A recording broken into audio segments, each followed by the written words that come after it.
Hello నమస్తే, నేను journalist Srinivas. ఈరోజు ఆంధ్రప్రభ పేపర్లో banner item Danam Nagendra Khairatabad MLA, station Ghanpur MLA Kadiyam Srihari వీళ్ళిద్దరు బీఆర్ఎస్ పార్టీ నుంచి గెలిచారు. 2023 ఎన్నికల్లో బీఆర్ఎస్ పార్టీ బీఫామ్ పైన ఎమ్మెల్యేలకు గెలిచారు. గెలిచి తర్వాత కాంగ్రెస్ పార్టీలో జాయిన్ అయ్యారు. వీళ్ళిద్దరే జాయిన్ అయ్యారంటే ఇంక మిగతా వాళ్ళు కూడా ఒక 8 మంది జాయిన్ అయ్యారు, 10 మంది, మొత్తం 10 మంది వీళ్ళతోని. కానీ వీళ్ళిద్దరు రాజీనామా చేయడానికి సిద్ధమయ్యారంటే ఎమ్మెల్యే సభ్యత్వానికి స్పీకర్ ఫార్మేట్లో అనివార్యం. అంటే వాళ్ళకి ఇష్టం ఉన్నా లేకపోయినా రాజీనామా చేయాల్సిందే కదా దాంట్లో. ఎందుకంటే వాళ్ళ మెడకి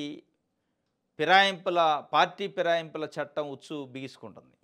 ఆ బిగుసుకొని వాళ్ళ రాజకీయ జీవితం ముగించకముందే రాజీనామా చేయాలి. ఎందుకు అంటే దానం నాగేంద్ర గారు బీఆర్ఎస్ పార్టీ నుంచి గెలిచి కాంగ్రెస్ పార్టీలో జాయిన్ అయ్యి కాంగ్రెస్ పార్టీ బీఫామ్ పైన మళ్ళా సికింద్రాబాద్ పార్లమెంటు సభ్యుడిగా పోటీ చేశాడు లోక్సభకి. కడెం శ్రీహరి గారు వాళ్ళ కూతురికి పార్లమెంట్ టికెట్ వచ్చింది కాంగ్రెస్ పార్టీ నుంచి, వరంగల్. ఆమె కోసం కాంగ్రెస్ పార్టీ బహిరంగ సభల్లో, కాంగ్రెస్ పార్టీ సభల్లో పాల్గొన్నాడు డైరెక్ట్గా. అంటే అక్కడ లిటరల్గా ఏం చేసిండు, బీఆర్ఎస్ పార్టీకి ఓటు వేయొద్దు అని చెప్పిండు బీఆర్ఎస్ పార్టీ సభ్యుడిగా. అది పార్టీ ఫిరాయింపు. ఈ 2 వీడియోలు క్లిప్పింగ్లు పెడితే ఎట్టి పరిస్థితులు వీళ్ళిద్దరు పదవులు పోతాయి. ఆ పదవులు పార్టీ ఫిరాయింపుల కింద పోతే 6 సంవత్సరాల దాకా మళ్ళీ పోటీ చేయడానికి అర్హత ఉండదు. కాబట్టి వీళ్ళే వాలంటరీగా రిజైన్ చేస్తే అది పోస్ట్ ఖాళీ అయితే ఆ పార్టీ ఫిరాయింపులు అనే ఎపిసోడ్ క్లోజ్ అయింది. ఇక దాని తర్వాత మళ్ళీ వీళ్ళు కంటెస్ట్ చేస్తారా చేయరా అనేది ఒక భాగం. దానం నాగేంద్ర, కడెం శ్రీహరి రాజీనామాలకి మానసికంగా సిద్ధమయ్యారట. సిద్ధం కావాల్సిందే, దాంట్లో డౌటే. ఇక వేరే ఆల్టర్నేట్ లేదు. దసరా తర్వాత నిర్ణయం ప్రకటించే ఛాన్సు. స్పీకర్ నోటీసులకు సమాధానం ఇచ్చేందుకు సమయం కోరిన నేతలు. అడిగిన గడువు ముగిసినా ఇంకా రాని సమాధానం. ఫిరాయింపుల చట్టంతో వేటు తప్పదని హెచ్చరించిన న్యాయ నిపుణులు. నిబంధనల ప్రకారం సుప్రీం వ్యవహరిస్తుందని తేల్చిన సలహాదారులు. బీఆర్ఎస్ నుంచి గెలిచి లోక్సభకు పోటీ చేసిన దానం నాగేంద్ర కుమార్తె కావ్య కోసం ప్రచారాన్ని నిర్వహించిన కడియం. జూబ్లీహిల్స్ ఉప ఎన్నిక టికెట్ ఆశిస్తున్న దానం నో చెప్పిన సీఎం రేవంత్, పీసీసీ చీఫ్. మళ్ళీ ఎన్నికల్లో పోటీ చేయనన్న కడియం. కథం అయిపోయారు, రాజకీయ జీవితం ముగిసిపోయింది. బిడ్డ కోసం, కన్న కూతురు కోసం వరంగల్ ఎంపీ నామం చేయటం కోసం కడెం శ్రీహరి గారి రాజకీయ జీవితాన్ని ముగింపు పలికినట్టు ఒక రకంగా. ఇక మళ్ళీ పోటీ చేయడట ఎన్నికల్లో. ఇది మొత్తానికి దానం నాగేందర్, కడెం శ్రీహరి రాజీనామాకు సిద్ధమయ్యారు. మరి వీళ్ళిద్దరు రాజీనామా చేస్తే మిగతా 8 మంది పరిస్థితి ఏంది? వాళ్ళపైన ఏ మేరకు ప్రజల నుంచి కానీ రాజకీయ పార్టీల నుంచి ఒత్తిడి పెరిగింది? ఎందుకంటే పార్టీ మారినందుకు ఇద్దరే రాజీనామా చేసి మిగతా 8 మంది చేయకపోతే నైతికంగా వాళ్ళు దెబ్బతింటారు. కాబట్టి మరి వాళ్ళు ఏం చేస్తారు? నిజంగానే కాంగ్రెస్ పార్టీకి దమ్ము ఉంటే మొత్తంతో చేపివని వాళ్ళు అడుగుతారు రేపు బీఆర్ఎస్ వాళ్ళు గ్యారంటీగా. అంటే కేవలం ఇద్దరితోనే చేపిస్తారా అంటే వాళ్ళ మెడకు ఉచ్చు పడ్డది కాబట్టి చేపిస్తారు, మిగతా వాళ్ళ పరిస్థితి ఏందని. బీఆర్ఎస్ కూడా ఒక మైండ్ గేమ్ ఆడింది. వీళ్ళిద్దరే కాదు, తప్పనిసరిగా మిగతా 8 మంది కూడా చేస్తారు. సుప్రీంకోర్టుతో మేము చేయించుతాం, ఎట్టి పరిస్థితుల్లో ఉప ఎన్నికలు వస్తాయనే ఒక వాతావరణాన్ని బీఆర్ఎస్ క్రియేట్ చేస్తే వీళ్ళు రాజీనామా చేసిన వెంటనే. ఇది ఒక వార్త. రైట్. తెలంగాణ భవన్ జనతా గ్యారేజ్ అట, ప్రజా సమస్యలకు పరిష్కార వేదిక అని చెప్పి కేటీఆర్ చెబుతున్నాడు. తెలంగాణ భవన్ కేవలం పార్టీ కార్యాలయం కాదని, ప్రజా సమస్యలు పరిష్కరించే జనతా గ్యారేజ్ అని బీఆర్ఎస్ వర్కింగ్ ప్రెసిడెంట్ కేటీఆర్ అన్నారు. ఎవరికి ఏ కష్టం వచ్చినా ఇక్కడ రావచ్చని, న్యాయ సహాయం కోసం నిపుణులైన న్యాయవాదులు అందుబాటులో ఉంటారని భరోసా ఇచ్చారు. తెలంగాణ భవన్ జనతా గ్యారేజ్ అయింది అట కేటీఆర్ గారు చెబుతుండే. ఎప్పుడైంది? 2014 నుంచి అయిందా? 2023లో ఎన్నికల్లో ఓడిపోయిన కాడి నుంచి అయిందా? ఈ జనతా గ్యారేజీ మరి 2014 నుంచి 2023 వరకు జనతా గ్యారేజ్ ఎందుకు కాలే? అంటే మేము ప్రభుత్వంలో ఉండగా జనం కోసమే పనిచేసినా ఇంకా జనతా గ్యారేజ్ ఎందుకని. మరి ఇప్పుడు కాంగ్రెస్ కూడా అదే కదా, జనం కోసం పనిచేస్తాం, మళ్ళీ మీ జనతా గ్యారేజ్ ఎందుకు? అంటే అధికారం పోయేటప్పటికి ప్రజలు గుర్తొస్తారు, జనతా గుర్తొస్తారు, జనతా గ్యారేజీలు అంటారు. ఈరోజు అధికారం లేదు, అధికారం పోయింది. అధికారం పోయినప్పుడు మన ప్రజల దగ్గర కావాలంటే ఏదో ఒకటి కావాలా. ప్రభుత్వం చేసే ప్రతి పనిలో ప్రజలను రెచ్చగొట్టాలి. ప్రజలను రెచ్చగొట్టి మేము జనతా గ్యారేజ్ ఉన్నాం, మా దగ్గర రండి, మీరు కోర్టులకు పోవాలన్నా మేము సాయం చేస్తాం, మీరు ఏం చేయాలి, ధర్నాలు చేయాలంటే మేమే సాయం చేస్తాం, మీటింగ్లు పెట్టుకుంటున్నా అంటే ప్రభుత్వానికి వ్యతిరేకంగా మేమే సాయం చేస్తాం, మీకు ఏం కావాలో సమస్య, ఆర్థికమైన పరిస్థితి అండ కావాలన్నా, లేకపోతే ఇంకోటి కావాలన్నా ఏది కావాలంటే అది ఇస్తాం అని చెప్పే పరిస్థితి జనతా గ్యారేజ్ అని చెప్తున్నాం. ఈ జనతా గ్యారేజ్ 2023 నవంబర్ 30 ఎన్నికల్లో ఓడిపోయినప్పటి నుంచి అయిందా? ఇప్పుడు అవుతుంది. ఇది ఎన్ని రోజులు ఉంటుంది? మరి ఆ జనతా గ్యారేజీలో ఆ గ్యారేజీకి అధ్యక్షుడు ఉండా, అధ్యక్షుడు పోయి ఫామ్ హౌస్లు ఉండే, అధ్యక్షుడు పార్టీ అధ్యక్షుడు ప్రతిపక్ష నాయకుడు జనం గురించి మాట్లాడలే, కానీ మీరేం జనతా గ్యారేజ్ అంటున్నారు. ప్రజల గురించి మాట్లాడటం మర్చిపోయింది కేసీఆర్ గారు. మరి లోపల ఏం డిస్కస్ చేస్తున్నారు కానీ బయటకైతే మాట్లాడలే. రైట్.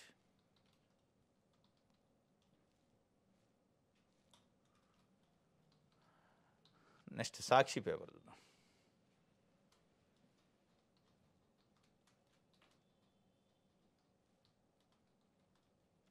వస్తువులు లేని బళ్ళని ఒకే చోటు కట, ఒకే సముదాయాలకు 4-5 చొప్పున ప్రభుత్వ పాఠశాలలు, టీచర్ల కొరత సమస్య తీర్చడంతో పాటు సత్ఫలితాలు వస్తాయి, ప్రభుత్వం తరపున విద్యార్థులకు రవాణా సదుపాయం. అంటే ఒక 4-5 స్కూళ్ళను కలిపి మెర్జ్ చేస్తారట. అంటే పాత పద్ధతిలో 4-5 కిలోమీటర్లు నడిచిపోయి చదువుకోవాలి.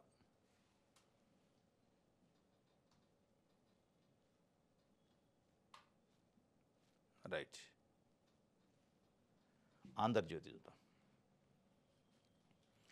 4 రోజుల్లోనే నోటిఫికేషను, స్థానిక ఎన్నికల్లో రిజర్వేషన్ల ఖరారుకు కలెక్టర్లో ముమ్మర కసరత్తు. నేడు సర్కారుకు సీల్ కవర్ల అందజేత పరిశీలించి జీవో ఇవ్వనున్న ప్రభుత్వం, ఆ తర్వాత నోటిఫికేషను. రిజర్వేషన్లకు 6 రకాల నివేదికలు ఇచ్చిన కమిషన్, దాని ప్రకారమే స్థానిక సంస్థల్లో రిజర్వేషన్లు. 4 రోజుల్లో స్థానిక సంస్థల ఎన్నికల నోటిఫికేషన్ వస్తాట. ఏం నోటిఫికేషన్ అంటే, స్థానిక ఎన్నికల నిర్వహణకు రాష్ట్ర ప్రభుత్వం 4 రోజుల్లో నోటిఫికేషన్ విడుదల చేయనుందా, నేటి సాయంత్రానికే రిజర్వేషన్ల ఖరారు కానున్నాయా అంటే విశ్వసనీయ వర్గాలు అవునని అంటున్నాయి. ఇదంతా ఈ లోగుట్టుగా ముసుగులో గుద్దులాట్లెక్క ముసుగేసుకొని చేసే కార్యక్రమాలు చేయమాకండి. చేసి సీక్రెట్గా సీల్డ్ కవర్లలో ఏముంది పబ్లిక్ ఇష్యూ, అది సీల్డ్ కవర్లో పెట్టి చేస్తే మళ్ళీ అది బయటకు వచ్చేటప్పటికి అతుకుల బొంత దొంతర్లు ఉంటే, తప్పులు తడుకుంటే మళ్ళీ ఎవడో ఒకడు కోర్టుకు పోతాడు. ఆ అవకాశాన్ని ఇవ్వద్దు మీరు. ఈ హడావుడిలో ఏదో ఒక రకంగా గ్రామ పంచాయతీ స్థానిక సంస్థల ఎన్నికలు పెట్టాలి.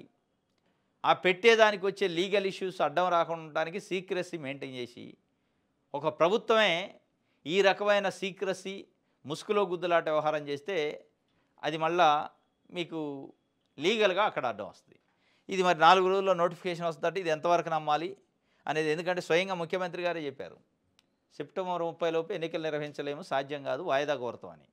మరి ఏమంటే హైదరాబాదు, ఢిల్లీలో ఆ మాట చెప్పిండు, హైదరాబాద్ వచ్చేటోళ్ళకంతా ప్లేటు ఫిరాయించిండు, మాట మారింది, చేంజ్ అయిపోయింది. ఈ హడావుడి చేస్తారు. ఈ హడావుడి కాస్త మళ్ళా ఎక్కడ దాకానో దేశపోయి టప్ మంట కింద పడేస్తారు. ఇది అదే జరిగింది.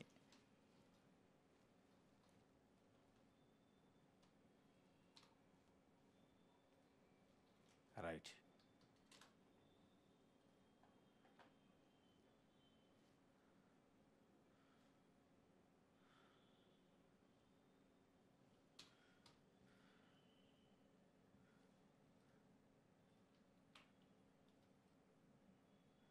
రైట్. దిశ పేపర్. రిజర్వేషన్ల జాబితా సిద్ధమైంది, స్థానిక ఎన్నికల్లో బీసీలకు 42%, నేటితో కసరత్తు పూర్తయింది. జడ్పీ చైర్మన్ స్థానాలకు సంబంధించి ఫస్ట్ బయటకు వచ్చింది. మొత్తం 31 జడ్పీ స్థానాలు చైర్మన్లు ఉంటే దాంట్లో బీసీలకు 13, ఎస్సీలకు 5, ఎస్టీలకు 3, జనరల్కి 10. మళ్ళీ అక్కడికే వచ్చింది కదా, జనరల్కి 10 ఉన్నాయి. 31 జడ్పీ చైర్మన్ పోస్టులలో బీసీలకు వచ్చింది 13, జనరల్కి 10. బీసీలకి జనరల్కి మధ్యలో 3% తేడా ఉంది. జనరల్ అంటే అందరూ పోటీ చేయొచ్చు, అది వేరే విషయం. కానీ దాంట్లో ఎక్కువగా ఈ ఓసీలే, ఫార్వర్డ్ క్యాస్టే వస్తాయి. జనరల్లో బీసీలని ఎస్సీలను పోటీ చేయనీరు, అంతా రాలా మనకి.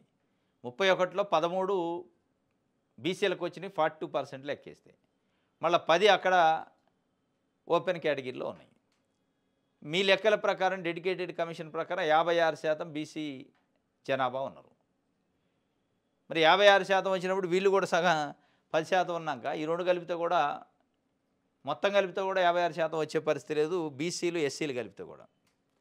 ఇది మొత్తానికి 31లో 13 వచ్చినాయంటే ఇది ఎంతవరకు నిలబడింది? ఈ జడ్పీ చైర్మన్లు బీసీలకు కేటాయించిన 42%, దాంట్లో జనరల్ మళ్ళీ 7, 6 మహిళలకు కూడా ఇస్తారట. ఇది ఒక వార్త. ఈరోజు సాయంత్రానికి అసలు అఫీషియల్గా అన్నీ వచ్చేస్తాయట. ఎంపీటీసీలు, జడ్పీటీసీలు, మరి సర్పంచులు కూడా ఇస్తారేమో. ముందు ఎంపీటీసీ, జడ్పీటీసీ నిర్వహించేటట్టు ఉంది. జాబితా సిద్ధమైంది. జాబితా తర్వాత వెంటనే నోటిఫికేషన్ కూడా 4 డేస్లోనే వస్తాయి. ఈ పండగలో ఇచ్చేటట్టు ఉంది. రైట్. ఒక్కొక్కరికి 1,95,610 రూపాయలు బోనస్ ఇచ్చారట సింగరేణి కార్మికులకి. దసరా బోనస్ ఇస్తారు ఇప్పుడు. దాంట్లో ఒక్కొక్క కార్మికుడికి 1,95,610 రూపాయలు. కాంట్రాక్ట్ కార్మికులకి 5,500 చొప్పున లాభాల వాటా 34%, నికర లాభాలు 6,394 కోట్లు ప్రకటించారు CM Revanth Reddy, deputy CM బట్టి.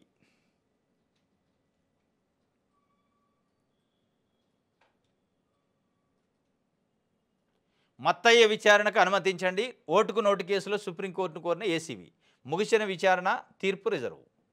ఓటుకు నోటు కేసులో కీలకంగా ఉన్న మత్తయ్యను విచారించేందుకు అనుమతి ఇవ్వాలని ఏసీబీ సుప్రీంకోర్టుకు కోరిందట. వాళ్ళకి ఒక్కసారి ఏసీబీకి గుర్తొచ్చింది ఓటుకు నోటు కేసు. ఏసీబీ అసలు ఈ ఓటుకు నోటు కేసు అనుకుందోరు అంటే ముఖ్యమంత్రిగా పనిచేస్తాను రేవంత్ రెడ్డి గారు. ఆయనే దాంట్లో అక్యూజ్డ్. ఆయన కేసు ఇప్పుడు మన దగ్గర పనిచేస్తున్న ఏసీబీ గుర్తొచ్చింది అంటే ఏ ముఖ్యమంత్రి కింద అయితే పనిచేస్తుందో ఏసీబీ ఇప్పుడు ఆ ముఖ్యమంత్రి గారికి సంబంధించిన అక్యూజ్డ్గా ఉన్న కేసు వాళ్ళకు గుర్తొచ్చి ఓటుకు నోటు కేసులో మత్తయ్యని విచారించాలి, అనుమతించండి అంటున్నారు. మరి మత్తయ్యని విచారించి అదంతా తప్పని చెప్పిస్తారా? ముఖ్యమంత్రి రేవంత్ రెడ్డికి అట్లాంటి తప్పు ఏం చేయాలా? ఓటుకు నోటు కేసుగా బ్యాగులు 50 లక్షలు ఏదంతా అది కళ్ళకు కనపడలేదు, అది లేదని చెప్తారా? మరి లేదని చెప్తే ప్రజల ముందు కళ్ళకు కనపడది, టీవీలలో వీడియోలు వచ్చినాయి, అదేంటి? ఇంకొకటి ఈ మత్తయ్య విచారణ కానీ ఏసీబీ కానీ ఇంకోటి లెక్కలోకి వస్తే మొన్న కాళేశ్వరం ప్రాజెక్టు పైన జరిగిన విచారణ నివేదిక ప్రకారం కాళేశ్వరం పైన ఏసీబీ కాదు సిబిఐ విచారణ చేయాలి, సిఐడి కాదు, రాష్ట్ర ప్రభుత్వం కాదు, సిట్ కాదు, సిబిఐతోని విచారణ చేపిస్తామని రాష్ట్ర ప్రభుత్వం స్వయంగా కాళేశ్వరం ప్రాజెక్టు పైన జరిగిన అవినీతి పైన సిబిఐతోని విచారణ జరిపించడానికి కేంద్రానికి లెటర్ రాసింది. దీనిపైన కూడా రేపు అడుగుతారు బీఆర్ఎస్ వాళ్ళు. ఓటుకు నోటు కేసును కూడా అదే ముఖ్యమంత్రి గారు లెటర్ రాయండి, ఓటుకు నోటు కేసుని సిబిఐ చేత విచారణ జరిపించండి అని. మరి ఏ సిబిఐ చేయించుకుంటుందంటే దాన్ని క్లోజ్ చేసేవారు అన్నట్టు. తుది దశకు వచ్చిందట కేసు.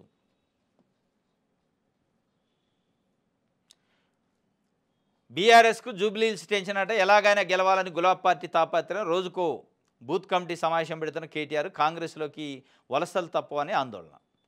బీఆర్ఎస్కు జూబ్లీహిల్స్ టెన్షన్ పట్టుకుంది. ఎందుకంటే రూలింగ్ పార్టీ అవతల ఉన్నది, వీళ్ళ పరిస్థితి బాగాలే, పార్టీ ఆందోళన ఆగమాగం. పార్టీ అధ్యక్షుడు పోయాం ఫామ్ హౌస్లు ఉండు, ఇక్కడ కొడుకు ఒక్కెళ్ళి, బిడ్డ ఒక్కెళ్ళి, అల్లుడు ఒక్కెళ్ళి రకరకాలుగా చీలికలు పీలికలైంది. వాళ్ళపైన ఇన్వెస్టిగేషన్లు, ఈ రకరకాల ఇబ్బందులు ఉన్నాయి. కాబట్టి టెన్షన్ ఉంటుంది ఎట్లయినా. ఎందుకంటే వాళ్ళ సిట్టింగ్ ఎమ్మెల్యే. ఆ జర్నలిస్టు అంతు చూస్తా అంటుందట ఒక అధికారి. పాఠశాల విషయాలు బయటికి ఎలా తెలుస్తున్నాయి? బియ్యం మాయం ఘటనపై కేజీబీవి అధికారిని కస్సు బుస్సు. కింది స్థాయి సిబ్బందికి బెదిరింపులు. మహబూబాబాద్ జిల్లా కొరవి కేజీవీబీ కస్తూర్బా బాలికల పాఠశాలలు ఉంటాయి కదా, దాంట్లో బియ్యం మాయమైన ఘటనపైన దిశలో ఒక కథనం వచ్చిందట. ఇక ఆ జర్నలిస్ట్, ఆ కథనం రాసిన జర్నలిస్ట్ అంతు చూస్తూ ఉంటుందట. ఇక నాతోనే పెట్టుకొని అయిపోయినట్టే అంటుందట. రామేమన్నా ఏంటో నాకు అర్థం కాల. ఒక ఉద్యోగి డైరెక్ట్ అయిపోయినట్టే అని రాసింది. అయితే ఈ విషయం బయటికి ఎవరు చెప్పారంటూ పాఠశాల అధికారిని సిబ్బందిపై ఒత్తిడి తెస్తున్నట్టు తెలుస్తుంది. దిశా విలేకరి పని అయిపోయింది, వాని మీద ఎక్కడ ఫిర్యాదు చేయాలో అక్కడ చేశా, ఆ జర్నలిస్ట్ అంతు చూస్తా, నాతో పెట్టుకుంటే అంతే సంగతులు అని పదే పాఠశాల సిబ్బంది ఎదుటే చెబుతున్నట్టు సమాచారం. ఓ ఉన్నతాధికారులతోనే. మరోవైపు రాత్రి వేళ ఆమెతో పాటు కుటుంబ సభ్యుడిని ఎందుకు తీసుకొచ్చారన్న అంశం తేల్చాల్సి ఉంది. ఈ క్రమంలోనే కొన్నేళ్లుగా గుట్టుగా సాగుతున్న ఈ తంతు ఒక్కసారిగా బహిర్గతం అవడంతో మేడం ఫ్రస్ట్రేషన్కు గురై ఇలా ప్రవర్తిస్తున్నట్టు స్థానికంగా చర్చించుకుంటున్నారు. కస్తూర్బా పాఠశాల అంటే కేవలం గర్ల్స్ ఉంటారు. అందులో గర్ల్స్ ఉండే దాంట్లో అర్ధరాత్రులలో ఆమె వాళ్ళ కుటుంబ సభ్యులు పురుషుల్ని ఎమ్మట పెట్టుకొని వచ్చి అక్కడ ఎందుకు ఉంచుతున్నారు? ఏం జరుగుతుంది అక్కడ? అమ్మాయిలు ఉండే హాస్టల్లో వాళ్ళ కుటుంబ సభ్యులు, మెయిల్ కుటుంబ సభ్యులు అర్ధరాత్రి వచ్చి అక్కడ గడపాల్సిన అవసరం వచ్చింది అనే అంశం బయటకు వచ్చింది. ఇక ఫ్రస్ట్రేషన్ ఆగాలి. నేను అంతు చూస్తా అంటే తప్పు చేసిన దానికి అంత ఎగిరెగిరి పడితే రాసినోనికి ఏం భయం అయింది? ఏం చూస్తావు అంతను? జర్నలిస్ట్ నీ తప్పుని ఎత్తి చూపితే, నువ్వు చేసే లంగా పని బయట పెడితే, అర్ధరాత్రి అమ్మాయిలు ఉండే హాస్టల్లో మీ కుటుంబ సభ్యుల్ని పురుషుల్ని తీసుకొచ్చి అక్కడ వదిలేసి ఏం చేయమని మీరు చెప్పినట్టు, ఏం పంపించినట్టు, ఏం మహిళ మీరు? మళ్ళీ మీరు సవాళ్ళు ఛాలెంజ్లా అంతు చూస్తా సంగతి చూస్తే ఏం చూస్తారు సంగతి? కత్తి పట్టుకొని పొడుస్తారా? మీరేమన్నా రౌడీయా, రౌడీ షీటరా? మరి ఈ టైప్ ఆఫ్ అంతులు చూసామా అక్కడ ప్రిన్సిపల్కి ఎట్లా పనికి వస్తుంది? విద్య పిల్లలకి ఎట్లా చెప్తారు? పిల్లలకి ఏం నేర్పుతారు? కాబట్టి పై అధికారులు కూడా ఆలోచించాలి. అట్లాంటి వాళ్ళని ఇమీడియట్గా అక్కడ నుంచి రిమూవ్ చేసేయాలి. రిమూవ్ చేయాలి, ఉండొద్దు అది. వాళ్ళు పనికిరారు, విద్యా సంస్థలు నిర్వహించడానికి వాళ్ళు పనికిరారు.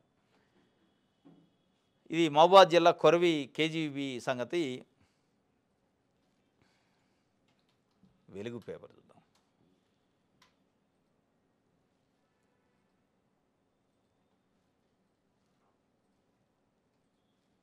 రైట్. రేట్లు ఎంత తగ్గినాయి? ఆన్లైన్ ప్లాట్ఫామ్స్ షోరూములలో జీఎస్టీ కట్పై జనం ఆరా. పాత రేట్లను పోల్చుకొని వస్తువుల కొనుగోలు, స్లాబులు తగ్గింపుతో electronics, home appliances, automobiles sales ఊపు. పట్టణాలు సిటీలో కిటకిటలాడుతున్న షోరూంలు దసరా దీపాలతో నెలాఖరు వరకు కొనుగోలు చూసు. అసలే పండగ. ఆ పండగతో పాటు జీఎస్టీ పండగ వచ్చింది.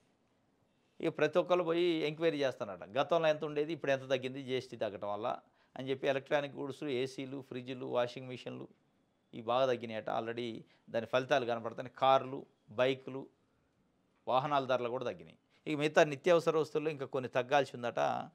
ఇది ఒక వార్త. ఇది మొత్తానికి ఆరాధిస్తారు ప్రజలు. డీజే సౌండ్తో మహిళకు గుండెపోటు వచ్చిందట. బతుకమ్మ ఆడుతుండగా కుప్పకూలి మృతి. మహబూబాబాద్ జిల్లాలో విషాదం పాపం. డీజే సౌండ్లు విపరీతంగా ఇది ఒక పైశాచికమైంది ఈ మధ్య. ఆ డీజే ఇప్పుడు గణేష్ పండగలకి, వీటికి, దసరాకి ఏదైనా దావతులు, బరాతులు జరిగితే పెద్ద పెద్ద డీజే సౌండ్లు పెట్టి వాడు గుండె ఆగిందా తెచ్చుకుంటాడు. ఆల్రెడీ పదే పదే పోలీసులు చెప్తూనే ఉన్నాడు, డీజేలకు పర్మిషన్ లేదు, డీజేలు పెట్టొద్దు, డీజేల వల్ల ఇట్లాంటి సైడ్ ఎఫెక్ట్స్ వస్తాయి, చుట్టుపక్కల ప్రజలకి ఇన్కన్వీనియన్స్ అవుతుందని చెప్పినా ఈయనే పరిస్థితి లేదు. బతుకమ్మ ఆడుతుంటే డీజే పెట్టారట. ఆ డీజే సౌండ్కి గుండె ఆగి చచ్చిపోయిందట మహబూబాబాద్ జిల్లాలో. బతుకమ్మ ఆడుతుండగా గుండెపోటు రావడంతో 30 ఏళ్ల మహిళ ప్రాణాలు కోల్పోయారు. మహబూబాబాద్ జిల్లా కొత్తగూడ మండలం ఎంచగూడెంలో ఈ ఘటన జరిగింది. ఆదివారం రాత్రి ఎంచగూడెంలో బతుకమ్మ వేడుకల సందర్భంగా డీజే ఏర్పాటు చేశారు. ఈ క్రమంలో జర్నలిస్టు శెట్టి పరశురాం భార్య మౌనిక, వాళ్ళ భర్త జర్నలిస్ట్ అట, డీజే పాటలకు బతుకమ్మ ఆడుతుండగా ఉన్నట్టుండి కింద పడిపోయారు. తోటి మహిళల సమాచారంతో కుటుంబ సభ్యులు ఆమెను ఆసుపత్రికి తరలిస్తుండగా మార్గం మధ్యలోనే మరణించినట్టు డాక్టర్లు నిర్ధారించారు. అయితే డీజే సౌండ్తోనే మౌనిక కుప్పకూలినట్లు స్థానికులు చెప్తున్నారు. ఆమెకు 2 కూతుళ్ళు, కొడుకు ఉన్నారు. ఈ ఘటనతో గ్రామంలో విషాదం నెలకొంది. సోమవారమే మౌనిక పుట్టినరోజు కావడం, అదే రోజున ఆమె అంత్యక్రియలు జరగడంతో కుటుంబ సభ్యులు, స్థానికులు కన్నీరు మున్నీరయ్యారని మంత్రి సీతక్క కోడలు కుసుమాంజలి గ్రామానికి వెళ్ళి మౌనిక మృతదేహాన్ని సందర్శించి నివాళులర్పించారు. కుటుంబ సభ్యులను పరామర్శించారు. వివిధ పార్టీ లీడర్లు, జర్నలిస్టు యూనియన్ నాయకులు మౌనిక మృతి పట్ల సంతాపం తెలిపారు. కొత్తగూడ మండలం అట మహబూబాబాద్ జిల్లాలో డీజే సౌండ్తోనే చచ్చిపోయింది. 30 సంవత్సరాలు. నిన్నే పుట్టినరోజు, నిన్నే చనిపోయిన రోజు కూడా అయిపోయింది పాపం. కాబట్టి దీన్ని బట్టి అయినా డీజే సౌండ్లు అడ్డగోలుగా, అసలు దానికి ఒక లిమిట్ ఉండదు. అదేం ఎంజాయ్, అదొక పైచాచికం ఎంజాయ్ కాదు అది. గుండెలాగి చచ్చిపోయేటట్టు ఈ డీజే సౌండ్ అవసరం? గుండెల్లో నరాలు చిట్లి చచ్చిపోయే పరిస్థితి, బ్రెయిన్లో నరాలు చిట్లి చనిపోయే పరిస్థితి ఉంది ఇప్పుడు ఆ సౌండ్కి. అంత సౌండ్ పెడుతున్నారు. దాన్ని తగ్గించుకోవాలి. దానిపైన పోలీసులు కూడా అవసరమైతే కేసులు పెట్టాలి ఎక్కువ సౌండ్ చేసేటోడిని. ఇది ఈరోజు న్యూస్ అనాలిసిస్. రేపు తాజా వార్తలతో తిరిగి కలుసుకుందాం. Thank you.